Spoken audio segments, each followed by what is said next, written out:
ఇవాల్టి మన రెసిపీ మైసూర్ బోండా తయారు చేసుకునే విధానం. ఒక బౌల్ తీసుకొని దాంట్లో 2 కప్స్ మైదా వేసుకోవాలి. 2 కప్స్ మైదాకి 1/2 కప్పు రైస్ ఫ్లోర్ వేసుకోవాలి.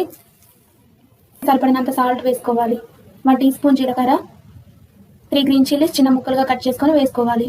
1 కప్పు పెరుగు వేసుకోవాలి. 1 టీ స్పూన్ బేకింగ్ పౌడర్ వేసుకొని అన్ని కలిసేటట్లుగా బాగా మిక్స్ చేసుకోవాలి. కన్సిస్టెన్సీ అనేది ఇలా ఉండాలి చూడండి. ఇలా మొత్తం కూడా అంతా కలుపుకొని ఒక 1 అవర్ పాటు మూత పెట్టుకొని పక్కన పెట్టుకోవాలి. 1 అవర్ తర్వాత మూత తీసి మరొకసారి పిండిని కలుపుకోవాలి. అలా కలుపుకున్న తర్వాత డీప్ ఫ్రైకి సరిపడా ఆయిల్ పెట్టుకొని దాంట్లో పిండిని తీసుకొని ఒక్కొక్కటిగా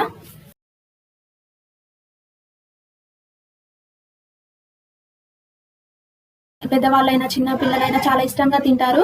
చాలా టేస్టీగా ఉంటాయి. పల్లి చట్నీలో కానీ కొబ్బరి చట్నీలో కానీ చాలా బాగుంటాయి. ఇలా అన్నీ కూడా మనం ఇలా కలర్ చేంజ్ అయిన తర్వాత మనం చూడండి ఎంత బాగా వచ్చాయో. ఇలా